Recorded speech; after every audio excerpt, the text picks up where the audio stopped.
Very good morning. ದುರ್ಯೋಧನನ ಹುಡುಗಿ ಆತನ ಮಗನಾಗಿರ್ತಕ್ಕಂತಹ ದುರ್ಜಯ ತನ್ನ ತಾತನಿಗೆ ಹೇಳಿ ಹೊರಟ. ದುರ್ಯೋಧನ ಆಹಾ ಈ ಚಿಣ್ಣನು ಬಂದ ಹಾ ಅಂತಂದ್ರೆ ಅದು ಖುಷಿಯಿಂದ ಭಾವನೆಯನ್ನು ವ್ಯಕ್ತಪಡಿಸ್ತಕ್ಕಂಥದ್ದು.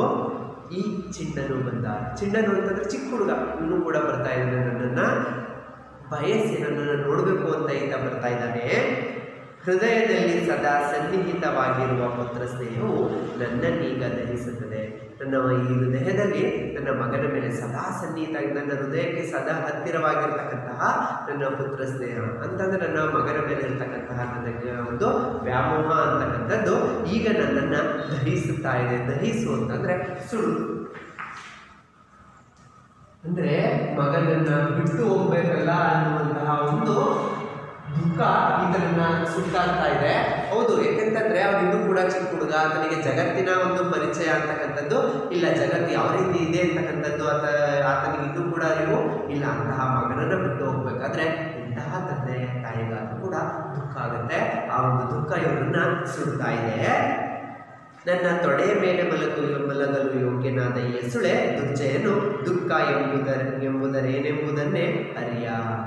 ಹೇಳ್ತಾ ಇದ್ದಾರೆ, ನನ್ನ ತೊಡೆಯ ಮೇಲೆ ಅಂದರೆ ಚಿಕ್ಕ ಮಕ್ಕಳುಗಳನ್ನ ತೊಡೆಯ ಮೇಲೆ ಹಾಕೊಂಡು ಮಲಗಿಸಿ ಲಾಲೆಯನ್ನು ಆಡುವಂತಹ ಒಂದು ಸಂದರ್ಭದಲ್ಲಿ ಆ ಮನಸ್ಸಿಗೆ ಆಗುವಂತಹ ಸಂತೋಷ ಹೇಳಲಿಕ್ಕಾಗೋದಿಲ್ಲ. ಅಷ್ಟೊಂದು ಖುಷಿ ಅಂತಕ್ಕಂಥದ್ದು ಆಗುತ್ತೆ. ನನ್ನ ತೊಡೆ ಮೇಲೆ ಮಲಗೋದಕ್ಕೆ ಯೋಗ್ಯನಾಗಿರ್ತಕ್ಕಂಥ ಈ ಹಸುಳೆ ಅಂತಂದರೆ ಚಿಕ್ಕ ಹುಡುಗ. ಈ ದುರ್ಜಯನು ದುಃಖ ಎಂದರೇನೆಂಬುದನ್ನೇ ಅರಿಯ. ದುಃಖ ಅಂತಂದರೆ ನೋವು ಅಂತಕ್ಕಂಥದ್ದು ಏನು ಅಂತಕ್ಕಂಥದ್ದೇ ಆತನಿಗೆ ಗೊತ್ತಿಲ್ಲ. ಯಾಕಂದರೆ ಅವನಿನ್ನೂ ಕೂಡ ಚಿಕ್ಕ ಹುಡುಗ, ಆಡುವಂಥ ವಯಸ್ಸಿನಲ್ಲಿ ಆಟವನ್ನು ಆಡ್ತಾ ಖುಷಿಯಿಂದ ಎಂಜಾಯ್ ಮಾಡ್ತಾ ಇರ್ತಾರೆ. ಅವ್ರಿಗೆ ಸುಖ ದುಃಖ ಅಂತಕ್ಕಂಥದ್ದು ಏನೂ ಕೂಡ ಅರಿವು ಇರೋದಿಲ್ಲ. ಅವ್ರಿಗೆ ಅರಿವು ಇರತಕ್ಕಂಥದ್ದು ಒಂದೇ, ಊಟ ಮಾಡ್ತಕ್ಕಂಥದ್ದು, ಆಟ ಆಡ್ತಕ್ಕಂಥದ್ದು, ಜೀವನವನ್ನು ಖುಷಿಯಿಂದ ಕಾಲ ಕಳೀತಕ್ಕಂಥದ್ದು, ಇದಿಷ್ಟರಲ್ಲೇ ಅವರ ಜೀವನವನ್ನು ಸಾಗಿಸ್ತಾ ಇರ್ತಾರೆ. ಹಾಗಾಗಿ ಅವನಿಗೆ ದುಃಖ ಅಂತಕ್ಕಂಥದ್ದು ಏನೇ ಅವನಿಗೆ ಅರಿಯ ಅಂದರೆ ತಿಳಿದಿಲ್ಲ, ಗೊತ್ತಿಲ್ಲ. ಸೋತು ಬಿದ್ದು ಈ ದುರವಸ್ಥೆಯಲ್ಲಿರುವ ನನ್ನನ್ನು ಕಂಡು ಏನೆಂದಾನು. ನಾನು ಸೋತು ಬಿದ್ದು ಸೋಲನ್ನು ಅನುಭವಿಸಿ ನಾನು ನೆಲವನ್ನು ಕಚ್ಚಿದ್ದೀನಿ, ನೆಲಕ್ಕೆ ಬಿದ್ದಿದ್ದೀನಿ. ನನ್ನನ್ನು ಈ ಒಂದು ದುರವಸ್ಥೆ ಅಂತಂದರೆ ಒಂದು ಕೆಟ್ಟ ಅವಸ್ಥೆಯಲ್ಲಿ ನನ್ನನ್ನು ನೋಡಿ ಆತ ಏನಂತಾನು ಅಂತಕ್ಕಂಥದ್ದೇ ನನಗೆ ಗೊತ್ತಾಗ್ತಾ ಇಲ್ಲ. ದುರ್ಜಯ ಬಳಿ ಬಂದು, ದುರ್ಜಯ ಯಾರು? ದುರ್ಯೋಧನನ ಮಗ. ಆತ ದುರ್ಯೋಧನನ ಹತ್ರ ಬರ್ತಾನೆ. ಇದು ಮಹಾರಾಜರದು, ಇದು ನಮ್ಮ ಮಹಾರಾಜರು, ನನ್ನ ತಂದೆ ಆಗಿರ್ತಕ್ಕಂಥವ್ರು ಮಹಾರಾಜ, ಕುರುಕುಲದ ಮಹಾರಾಜ. ನೆಲದ ಮೇಲೆ ಬಿದ್ದಿರುವುದೇನು ಹೇಳ್ತಾನೆ. ನೆಲದ ಮೇಲೆ ಬಿದ್ದಿದ್ದಾರಲ್ಲ, ನೀವು ಯಾವಾಗ ಕೂಡ ನೆಲದ ಮೇಲೆ ಕುಳಿತಂಥವರೆಲ್ಲ, ಆದರೆ ಇವತ್ತಿನ ಪರಿಸ್ಥಿತಿಯಲ್ಲಿ ನೀವು ನೆಲದ ಮೇಲೆ ಕುಳಿತಿದ್ದೀರಲ್ಲ, ಏನಕ್ಕೆ, ಏನಾಗಿದೆ? ಯಾಕಂದರೆ ಆತನಿಗೆ ಏನು ಕೂಡ ಅರಿವು ಇಲ್ಲ. ದುರ್ಯೋಧನ, ಅಪ್ಪ ದುರ್ಜಯ ಇಲ್ಲಿಗೆ ಬಂದೆ ಹೇಳ್ತಾನೆ. ಓ ಅಪ್ಪ ಅಂತಂದರೆ ಪ್ರೀತಿಯಿಂದ ಗೌರವ ಸೂಚಕವಾಗಿ ಕರೀತಕ್ಕಂಥದ್ದು. ಓ ದುರ್ಜಯನೇ, ನೀನು ಯಾಕೆ ಇಲ್ಲಿಗೆ ಬಂದೆ, ಯಾಕೆ ಈ ರೀತಿ ಕೇಳ್ತಾ ಇದ್ದಾರೆ ಅಂತಂದರೆ ಈತನ ದುರವಸ್ಥೆಯನ್ನು ನೋಡಿ ತನ್ನ ಮಗನಿಗೆ ಯಾವ ರೀತಿ ದುಃಖ ಆಗುತ್ತೋ ಆ ದುಃಖವನ್ನು ಯಾವ ರೀತಿ ಸಮಾಧಾನ ಪಡಿಸಬೇಕು ಅಂತಕ್ಕಂಥದ್ದು ಗೊತ್ತಿಲ್ಲ. ಯಾಕಂದರೆ ಈತ ಮರಣವನ್ನು ಹೊಂದಿದ್ದಾನೆ. ಅಂತಹ ಸಂದರ್ಭದಲ್ಲಿ ಮಗನನ್ನು ಯಾವ ರೀತಿ ಸಮಾಧಾನ ಪಡಿಸಬೇಕು ಅಂತಕ್ಕಂಥದ್ದೇ ಗೊತ್ತಾಗೋದಿಲ್ಲ. ಅಂತಹ ಸಂದರ್ಭದಲ್ಲಿ ಅರಿತುಕೊಂಡಂಥ ದುರ್ಯೋಧನ, ನೀನು ಯಾಕಪ್ಪ ಇಲ್ಲಿ ಬಂದೆ, ನನ್ನ ಕಷ್ಟವನ್ನು ನೋಡಿ ದುಃಖವನ್ನು ಪಡ್ತೇನೆ, ನೀನು ಏನಕ್ಕೆ ಬಂದೆ ಅಂತೇಳಿ. ದುರ್ಜಯ ಹೇಳ್ತಾನೆ, ನೀವು ತಡ ಮಾಡಿದ್ದೀರಿ, ಗೊತ್ತಾಯಿತು ಎಂದು ಬಂದೆ. ನೋಡಿ, ಮಕ್ಕಳಿಗೆ ನಾವು ಹೇಳ್ತಾ ಇರ್ತೀವಲ್ವ, ತಡ ಆಗುತ್ತೆ, ಲೇಟ್ ಆಗುತ್ತೆ, ಬೇಗ ಮನೆ ಸೇರಬೇಕು ಅಂತ ಎಷ್ಟೋ ಬಾರಿ ಹೇಳ್ತಾ ಇರ್ತೀವಿ. ಆದರೆ ಇವತ್ತು ಎಂತಹ ಸನ್ನಿವೇಶ ಅಂತಂದರೆ, ಮಗನೇ ಇಲ್ಲಿ ತಂದೆಯನ್ನು ನೋಡಿಕೊಂಡು ಬಂದಿದ್ದಾನೆ. ತಡ ಮಾಡಿದ್ದೀನಿ, ನೀವು ಸಮಯ ಆಗಿದೆ, ಆದರೂ ಕೂಡ ನೀವು ಇಲ್ಲಿಗೆ ಬಂದಿಲ್ಲ. ಹೊತ್ತಾಯಿತು, ಸಮಯ ಆಯಿತು, ಅದಕ್ಕೋಸ್ಕರ ನಾನು ಏನು ಮಾಡಿದ್ದೀನಿ, ಈಗ ಇಲ್ಲಿಗೆ ಬಂದಿದ್ದೀನಿ. ನೀವು ಇನ್ನೂ ಕೂಡ ಸಮಯ ಆದರೂ ಮನೆಗೆ ಬರಲಿಲ್ಲ ಅಲ್ವಾ, ಹಾಗಾಗಿ ನಿಮ್ಮನ್ನು ನೋಡಿಕೊಂಡು ಬಂದೆ. ದುರ್ಯೋಧನ ಸ್ವಗತ ಅಂತಂದರೆ ತನಗೆ ತಾನೇ ಹೇಳ್ಕೊಳ್ತಕ್ಕಂಥದ್ದು ಹೇಳ್ತಾನೆ. ಆಹಾ ಅಯ್ಯೋ, ಈ ಅವಸ್ಥೆಯಲ್ಲೂ ಮಗನ ಮೇಲಣ ಪ್ರೇಮ ನನ್ನೆದೆಯನ್ನು ಸುಡುತ್ತಿದೆ. ಈ ಅವಸ್ಥೆಯಲ್ಲಿ ನನ್ನ ಅವಸ್ಥೆಯನ್ನು ನೋಡಿದ್ರೆ ನನಗೆ ತುಂಬ ನೋವಾಗಬೇಕು. ಆದರೆ ಆ ನೋವಿಗಿಂತ ಹೆಚ್ಚಾಗಿ ನನ್ನ ಮಗನ ಮೇಲೆ ನನಗಿರುವಂತಹ ಪ್ರೀತಿ, ನನ್ನ ಮಗನನ್ನು ನಾನು ಬಿಟ್ಟು ಹೋಗ್ತಾ ಇದ್ದೀನಿ ಅನ್ನುವಂತಹ ಒಂದು ದುಃಖ ಇವರ ಎದೆಯನ್ನು ಅಂದರೆ ಇವರ ಹೃದಯವನ್ನು ಏನು ಮಾಡ್ತಾ ಇದೆ, ಸುಟ್ಟಾಗ್ತಾ ಇದೆ. ಏನು ಮಾಡಲಿ ಅಂತಕ್ಕಂಥದ್ದೇ ಗೊತ್ತಾಗ್ತಾ ಇಲ್ಲ. ದುರ್ಜಯ, ಅಪ್ಪಾಜಿ ನಾನು ನಿಮ್ಮ ತೊಡೆಯ ಮೇಲೆ ಕುಳಿತುಕೊಳ್ಳುತ್ತೇನೆ ಅಂತ ಹೇಳ್ತಾನೆ. ಅಪ್ಪ ಅಸಾಮಾನ್ಯ ಕೆಲವು ಮಕ್ಕಳುಗಳು ನಾವು ಇಲ್ಲಿಂದೇ ಹೋಗಿ ಬಂತು ಅಂತಂದರೆ ಸಣ್ಣ ಬಂದು ತೊಡೆಯ ಮೇಲೆ ಕೂತ್ಕೊಳ್ತವೆ, ಅಪ್ಕೊಳ್ತಾರೆ. ಈ ಒಂದು ಪ್ರೀತಿ ಅಂತಕ್ಕಂಥದ್ದನ್ನು ಇನ್ನೂ ಕೂಡ ಆ ಒಂದು ಚಿಕ್ಕ ವಯಸ್ಸಿನಲ್ಲೇ ಇರ್ತಕ್ಕಂಥವ್ನು ಆ ಪ್ರೀತಿಯನ್ನು ಅನುಭವಿಸ್ಲಿಕ್ಕೆ ಇದ್ದ.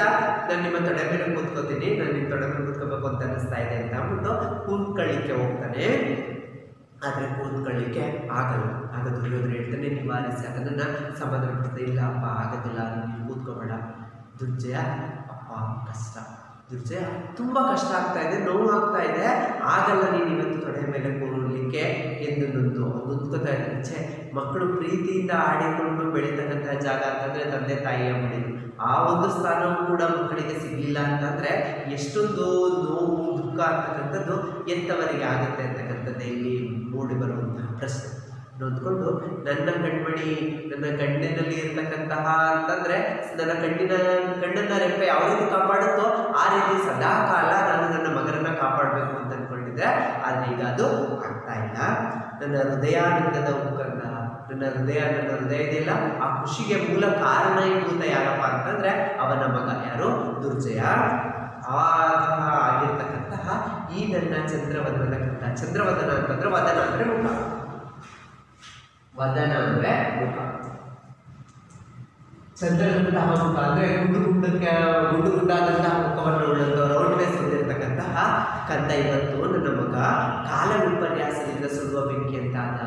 ಅಂದರೆ ಕಾಲ ಎಷ್ಟೊಂದು ಬದಲಾವಣೆಯನ್ನು ಕೊಡುತ್ತಪ್ಪ ಅಂತಂದರೆ ಒಂದಾನೊಂದು ಕಾಲದಲ್ಲಿ ಮಗ ಬಂದು ತೊಡೆ ಮೇಲೆ ಕೂತ್ಕೊಂಡ್ರೆ ಎಷ್ಟೊಂದು ಖುಷಿ ಆಗ್ತಾ ಇತ್ತು. ಆದರೆ ಈಗ ಅದೇ ಮಗ ಒಂದು ತೊಡೆ ಮೇಲೆ ಕೂತ್ಕೊತೀನಿ ಅಂತಂದರೆ ಆಗ್ತಾ ಇಲ್ಲ. ಸುಡುವ ಬೆಂಕಿ ಯಾವ ರೀತಿ ಬೆಂಕಿ ಸುಡುತ್ತೋ ಆ ರೀತಿ ನನಗೆ ನೋವಾಗ್ತಾ ಇದೆ. ಯಾಕೆಂದರೆ ಆ ಭೀಮ ತನ್ನ ದುರ್ಯೋಧನನ ತೊಡೆಗೆ ಹೊಡೆದು ಆ ಒಂದು ತನ್ನ ಮಗನನ್ನು ಕುಳಿಸಿಕೊಳ್ಳುವಂತಹ ಒಂದು ಸೌಭಾಗ್ಯವನ್ನು ಕೂಡ ಆತ ಕಿತ್ಕೊಂಡ್ಬಿಟ್ಟಿದ್ದಾನೆ. ಹಾಗಾಗಿ ಸುಡುವಂತಹ ಬೆಂಕಿಯ ರೀತಿ ಆದ. ಏನು ಮಾಡಲಿ ಈಗ ನಾನು? ದುರ್ಜಯ, ಅಪ್ಪಾಜಿ ತೊಡೆ ಮೇಲೆ ಕುಳಿತುಕೊಳ್ಳಲು ಬಂದರೆ ನೀವೇಕೆ ನನ್ನನ್ನು ತಡೆಯುತ್ತೀರಿ ಕೇಳ್ತಾ ಇದ್ದಾರೆ. ಅಪ್ಪ, ನಾನು ನಿಮ್ಮ ತೊಡೆ ಮೇಲೆ ಕುಳಿತುಕೋಬೇಕು ಅಂತ ಬಂದರೆ ಯಾಕೆ ನೀವು ನನ್ನನ್ನು ತಡೀತಾ ಇದ್ದಾರೆ? ಯಾಕೆ ನಾನು ಕೂತ್ಕೋಬಾರ್ದಾ? ನಾನು ನಿಮ್ಮ ಗಾಲ್ವ ಕೂತ್ಕೋತೀನಿ ಅಂತ ಇಷ್ಟೊಂದು ಹೇಳ್ತಾ ಇದ್ದೇನೆ. ಆದರೆ ಆ ಒಂದು ಕುಳಿಸಿಕೊಳ್ಳುವಂತಹ ಒಂದು ಭಾಗ್ಯ ಇವನಿಗಿಲ್ಲ. ಯಾರಿಗಿಲ್ಲ? ದುರ್ಯೋಧನಿಗೆ ಇಲ್ಲ. ಯಾಕೆಂತಂದರೆ ಅಂಥ ಒಂದು ಭಾಗ್ಯವನ್ನು ಭೀಮ ಆಲ್ರೆಡಿ ಅವನಿಂದ ಕಿತ್ಕೊಂಡ್ಬಿಟ್ಟಿದ್ದಾನೆ. ಅಂತಂದರೆ ಅದನ್ನು ಸಾಯುವಂಥ ಸ್ಥಿತಿಗೆ ತಳ್ಳಿಬಿಟ್ಟಿದ್ದಾನೆ ದುರ್ಯೋಧನ. ಚಿನ್ನ ಅಂತಂದರೆ ಓ ಮಗನೇ ಚಿನ್ನು ಅಂತ ನನಗೆ ಕರ್ತಿಯಂಗೆ ಮತ್ತೆಲ್ಲಿ ಯಾವ್ದಾದ್ರು ಕುಳಿತುಕೊಳ್ಳಪ್ಪ, ನೀನು ಬೇರೆ ಎಲ್ಲಾದರೂ ಬಂದು ಕುತ್ಕೊಪ್ಪ, ನಿನ್ನನ್ನು ನಾನು ಇದು ಮಾಡಿ ನನ್ನ ಕೈ ಮೇಲೆ ಬಂದು ಕುಳಿತು. ಆದರೆ ಅದೇ ಕಾರಣಕ್ಕೆ ಮೇಲೆ ಕುತ್ಕೊಬೇಡ, ಆಗಲ್ಲ. ಇದುವರೆಗೂ ನೀನು ಕುಳಿತು ಆಡಿ ಮಲಗಿ ನಿನಗೆ ಚಿರಪರಿಚಿತವಾಗಿದ್ದ ಈ ತೊಡೆ ಇನ್ನು ನಿನ್ನ ಭಾಗ್ಯಕ್ಕಿಲ್ಲವಪ್ಪ ಹೇಳ್ತಾರೆ. ಇದುವರೆಗೆ ನೀನು ಕುಳಿತುಕೊಂಡು ಆಡಿ ಖುಷಿಯನ್ನು ಅನುಭವಿಸಿರ್ತಕ್ಕಂಥದ್ದು ಜೊತೆಗೆ ನಿನಗೆ ಹೆಚ್ಚು ಪರಿಚಿತವಾಗಿರ್ತಕ್ಕಂಥದ್ದು, ನಿನ್ನ ಸದಾಕಾಲ ನೆನಪಿನಲ್ಲಿ ಇಟ್ಕೊಳ್ಳುವಂಥ ಈ ಒಂದು ತೊಡೆ ಈ ಮುಂದಕ್ಕೆ ನಿನ್ನ ಒಂದು ಭಾಗ್ಯಕ್ಕೆ ಇಲ್ಲ. ಯಾಕಂದರೆ ಮಕ್ಕಳುಗಳು ಸಾಮಾನ್ಯವಾಗಿ ಎಲ್ಲ ಅಮ್ಮ ಲಾಲಿ ಆಡ್ತಾರೆ, ತೊಡೆ ಮೇಲೆ ಹಾಕೊಂಡು ತಟ್ತಾ ಇರ್ತಾರೆ. ಅದೇ ರೀತಿ ಅಪ್ಪ ಗದ್ದೆಯಿಂದ ಓಡ್ಬಂದು ಕೂತ್ಕೊಂಡ ತಕ್ಷಣ ಮಕ್ಕಳುಗಳು ಚೇರ್ ಕೂತಿದ್ದಾಗ ಏನು ಮಾಡ್ತಾರೆ? ಮಕ್ಕಳು ಓಡ್ಬಂದು ಅಪ್ಪನ ತೊಡೆ ಮೇಲೆ ಕೂತ್ಕೊಳ್ತವೆ. ಅಂತ ಒಂದು ಭಾಗ್ಯ ಮುಂದೆ ನಿಮಗೆ ಇಲ್ಲ. ದುರ್ಯೋಧನ, ಯಾಕಪ್ಪ ಅಜ್ಜಿ ನೀವೆಲ್ಲಿಗೆ ಹೋಗ್ತೀರಿ ಹೇಳ್ತೀರಿ? ಯಾಕಪ್ಪ ನೀವು ಎಲ್ಲಿಗೆ ಹೋಗ್ತಿದ್ದೀರಿ? ನೀವು ಇರಲ್ಲ ಇನ್ನು ಹಾಗಾದ್ರೆ ಮನೆಯಲ್ಲಿ, ನೀವು ಎಲ್ಲಿಗೆ ಹೋಗ್ತಾ ಇದ್ದೀರಿ ಹೇಳಿ, ಯಾಕೆ ಹೋಗ್ತಾ ಇದ್ದೀರಿ ಅಂತ ಎಲ್ಲ ಪ್ರಶ್ನೆಗಳನ್ನು ಏನು ಮಾಡ್ತಾ ಇದ್ದಾನೆ? ಕೇಳ್ತಾ ಇದ್ದಾನೆ. ಆಗ ದುರ್ಯೋಧನ ಹೇಳ್ತಾರೆ, ನನ್ನ ತಮ್ಮಂದಿರು ಇರುವಲ್ಲಿಗೆ ಹೋಗುತ್ತೇನೆ. ನನ್ನ ತಮ್ಮಂದಿರು ಅವರಲ್ವಾ ಅಲ್ಲಿಗೆ ಹೋಗ್ತೀವಿ. ನನ್ನ ತಮ್ಮಂದಿರು ಎಲ್ಲಿಗೆ ಹೋಗೋರೆ? ಸ್ವರ್ಗಸ್ಥರಾದಂದ್ರೆ ಸ್ವರ್ಗಕ್ಕೆ ತೀರೋಗರ ಮರಣವನ್ನು ಹೊಂದಿದ್ದಾರೆ. ಅಲ್ಲಿಗೆ ನಾನು ಕೂಡ ಏನು ಮಾಡ್ತಾ ಇದ್ದೀನಿ? ಇವಾಗ ಹೋಗ್ತಾ ಇದ್ದೀನಿ. ಆದರೆ ನೀವು ನೇರವಾಗಿ ಹೇಳ್ತಾರೆ, ನನ್ನ ತಮ್ಮ ಇರೋ ಕಡೆ ಹೋಗ್ತಾ ಇದ್ದೀನಿ ಅಂತ. ದುರ್ಜಯ, ಅಪ್ಪಾಜಿ ನನ್ನನ್ನು ಅಲ್ಲಿಗೆ ಕರೆದುಕೊಂಡು ಹೋಗಿ ಹೇಳ್ತಾ ಇದ್ದೀನಿ. ಅಪ್ಪ ನನ್ನನ್ನು ಕೂಡ ಅಲ್ಲಿ ಕರ್ಕೊಂಡು ಹೋಗ್ತೀರಾ?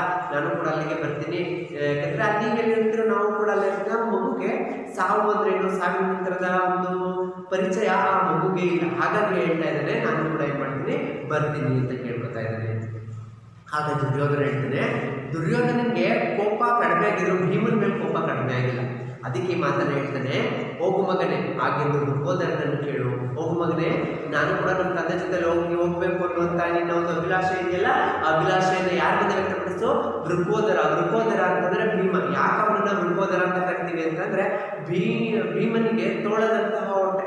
ವೃಕೋದರ ಅಂತಂದರೆ ವೃಕ ಅಂದರೆ ತೋಳ, ಉದರ ಅಂದರೆ ಹೊಟ್ಟೆ. ತೋಳದಂತಹ ಹೊಟ್ಟೆಯನ್ನು ಉಳ್ಳವನು ಯಾರಪ್ಪ ಅಂತಂದರೆ ಭೀಮ. ಹಾಗಾಗಿ ಅವನನ್ನ ವೃಕೋದರ ಅಂತ ಕರಿತು. ಹೋಗು ನೀನು ಹೋಗಿ ಆಗಂತ ಆ ವೃಕೋದರನ ಹೋಗಿ ಕೇಳು ನೀನು ಅಂತ ಹೇಳ್ತಾರೆ. ವೃಕೋದರ ಅಂದರೆ ಯಾರಂತ ಗೊತ್ತಾಯ್ತಲ್ವಾ? ಯಾರು ವೃಕೋದರ ಅಂದರೆ ಭೀಮ.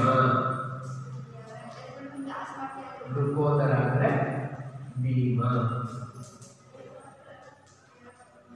ಅದಂತ ಹೋಗಿ ನೀನು ಭೀಮನ ಕೇಳು ಅಂತ ಹೇಳಿದ್ರು. ಯಾರು ಕೇಳು ಅಂತ ಹೇಳಿದಂಥವ್ರು? ದುರ್ಯೋಧನ. ಯಾಕೆಂತಂದರೆ ಚಿಕ್ಕ ಮಕ್ಕಳನ್ನೇನಾದ್ರು ಸಂಹಾರ ಮಾಡಿದ್ರೆ ಅದು ಶಿಶು ಹತ್ಯಾ ದೋಷ ಆಗುತ್ತೆ. ಶಿಶು ಹತ್ಯಾ 4 ಹತ್ಯಾ ದೋಷಗಳಿದೆ. ಸ್ತ್ರೀ ಹತ್ಯಾ ದೋಷ, ಬ್ರಾಹ್ಮಣ ಹತ್ಯಾ ದೋಷ, ಶಿಶು ಹತ್ಯಾ ದೋಷ, ಗೋ ಹತ್ಯಾ ದೋಷ. ಈ 4 ಹತ್ಯಾ ದೋಷಗಳು ಮನುಷ್ಯನನ್ನ ಅಂತ್ಯದವರೆಗೂ ಕಾಡ್ತಾ ಇರುತ್ತೆ. ಸೊ ಹಾಗಾಗಿ ಭೀಮನಿಗೆ ಶಿಷ್ಯೋತ್ಯ ದೋಷ ಸಿಗಲಿ ಎನ್ನುವಂಥ ಇಂಟೆನ್ಷನ್ ಇಂದ ಆತ ಹೇಳ್ತಾ ಇದ್ದಾನೆ. ನಾವು ಭಾಷೆ ಕೇಳುವಂತೆ ದುರ್ಜಯ ಹೇಳ್ತಾನೆ, ಬನ್ನಿರಪ್ಪ ಅಜ್ಜಿ ಹೋಗೋಣ, ನಿಮ್ಮನ್ನು ಹುಡುಕುತ್ತಿದ್ದಾರೆ. ಅಪ್ಪಾಜಿ ಬನ್ನಿ ನಾವು ಹೋಗೋಣ, ನಿಮ್ಮನ್ನು ಏನು ಮಾಡ್ತಾ ಇದ್ದಾರೆ, ಹುಡುಕ್ತಾ ಇದ್ದಾರೆ. ಸೊ ಹಾಗಾಗಿ ನಾವೇನು ಮಾಡೋಣ, ಹೋಗೋಣ ಬನ್ನಿ ಅಂತ ಅಂದ್ಬಿಟ್ಟು ಕೇಳ್ತಾರೆ. ಆಗ ದುರ್ಯೋಧನ ಯಾರಪ್ಪ ನನ್ನ ಹುಡ್ಕೊಂಡು ಬಂದಿರುವಂಥವ್ರು ಯಾರು ಅಂತ ಕೇಳ್ತಾರೆ. ಯಾಕಂದ್ರೆ ಅವ್ರು ಇನ್ನೂ ಕೂಡ ಇದು ನಡೆಯೋಕ್ಕಾಗಲ್ಲ ಅಂತ ಹೇಳೇ ಇಲ್ಲ. ದುರ್ಜಯ ಅಜ್ಜ ಅಜ್ಜಿ ಎಲ್ಲರೂ ಯಾರೇ ಬಂದಾರೆ, ಅಜ್ಜ ಬಂದಾರೆ. ಅಜ್ಜ ಯಾರು, ಧೃತರಾಷ್ಟ್ರ ಬಂದವರ ಅಜ್ಜಿ ಗಾಂಧಾರಿ, ಎಲ್ಲರೂ ಕೂಡ ನಿಮ್ಮನ್ನು ನೋಡ್ಲಿಕ್ಕೆ ಅಂತ ಬಂದವರೆ. ಹಾಗಾಗಿ ಬನ್ನಿ ಅವ್ರನ್ನ ಭೇಟಿ ಮಾಡಿ ಅಂತ ಹೇಳ್ತಾರೆ. ಆಗ ದುರ್ಯೋಧನ ಅಪ್ಪ ಅದು ಆಗ ಹೇಳ್ತಾನೆ, ಮಗು ಹೋಗು, ನಾನು ನಡೆಯಲಾರದಪ್ಪ. ಆಗ ಹೇಳ್ತಾನೆ, ಹೋಗಪ್ಪ ನನ್ನ ಕೈ ನಡೆಯೋಕ್ಕಾಗ್ತಾ ಇಲ್ಲ, ಹಾಗಂತ ಹೇಳು, ಅವ್ರನ್ನೇ ಇಲ್ಲಿಗೆ ಕರ್ಕೊಂಡು ಬಾ. ಹಾಗಾಗಿ ನಾನು ನಡೆಯೋಕ್ಕಾಯ್ತಲ್ಲ, ಹೋಗು ಅಂತ ಹೇಳಿದಾಗ ದುರ್ಜಯ ಹೇಳ್ತಾನೆ, ನಿಮ್ಮನ್ನು ಎತ್ತಿಕೊಳ್ಳುತ್ತೇನೆ ಬನ್ನಿರಪ್ಪ ಅಜ್ಜಿ. ಇಷ್ಟೊಂದಪ್ಪ ನಾನು ನಿಮ್ಮನ್ನು ಎತ್ಕೊತೀನಿ ಬನ್ನಿ, ಇಷ್ಟು ದಿನ ನನ್ನನ್ನು ನೀವು ಎತ್ಕೊತಿದ್ರಿ ಅಲ್ಲ, ಹಂಗೆ ನಾನು ನಿಮ್ಮ ನೋಡಿ ಮಗು ಕೈಲಿ ಆಗುತ್ತೋ ಇಲ್ಲೋ ಗೊತ್ತಿಲ್ಲ, ಆದರೆ ಆ ಒಂದು ಭಾವನೆ ಇದೆಯಲ್ಲ, ಏನೇ ಆದರೂ ನಾನು ಮಾಡ್ತೀನಿ ಅನ್ನುವಂಥದ್ದು ಅದು ಮಕ್ಕಳಲ್ಲಿ ಯಾವಾಗಲೂ ಉತ್ಸಾಹದ ಚಿಲುಮೆ ಅಂತ ಕರೀಲಿಕ್ಕೆ ಮೂಲಭೂತ ಕಾರಣವೇ ಅದು. ಹೇಳ್ತಾರೆ, ನಾನು ನಿಮ್ಮನ್ನು ಎತ್ಕೊತೀನಿ ಬನ್ನಿ, ಎತ್ಕೊತೀನಿ, ಅವಾಗ ಎತ್ಕೊಂಡಾಗ ನಿಮ್ಮನ್ನು ಕರ್ಕೊಂಡು ಹೋಗ್ತೀನಿ ಬನ್ನಿ ಅಂತ ಹೇಳಿದಾಗ ಹೇಳ್ತಾರೆ ದುರ್ಯೋಧನ, ಅಪ್ಪ ದುರ್ಜಯ ನೀನು ಚಿಕ್ಕವನು. ಹೇಳ್ತಾನೆ, ಅಪ್ಪ ದುರ್ಜಯ ನೀನು ಕೂಡ ಚಿಕ್ಕ ಹುಡುಗ, ನಿನಗೆ ನನ್ನನ್ನು ಎತ್ತಿಕೊಳ್ಳುವಂಥ ಸಾಮರ್ಥ್ಯ ಇಲ್ಲ, ಆಗೋದಿಲ್ಲ, ಹಾಗಾಗಿ ಆಗೋದಿಲ್ಲ, ಹೋಗು. ಆಗ ದುರ್ಜಯ ಧೃತರಾಷ್ಟ್ರನ ಕಡೆ ತಿರುಗಿ, ಆಗ ದುರ್ಜಯ ಏನು ಮಾಡ್ತಾನೆ, ಧೃತರಾಷ್ಟ್ರ ಯಾರೋ ದುರ್ಜಯನ ತಾತ ಅವರ ಕಡೆಗೆ ತಿರುಗಿ ಹೇಳ್ತಾ ಇದ್ದಾನೆ, ತಾತ ಬನ್ನಿ ಅಪ್ಪಾಜಿ ಇಲ್ಲಿದ್ದಾರೆ. ಹಾಗೆ ಹೇಳ್ತಾನೆ, ತಾತ ಬನ್ನಿ ಇಲ್ಲವರಪ್ಪ, ಇಲ್ಲಿ ಬಿದ್ದಿದ್ದಾರೆ, ಬನ್ನಿ ಇಲ್ಲೂ ಬನ್ನಿ ಅಂತ. ಧೃತರಾಷ್ಟ್ರ ಎಲ್ಲಿರುವನಪ್ಪ ಮಹಾರಾಜ. ನೋಡಿ,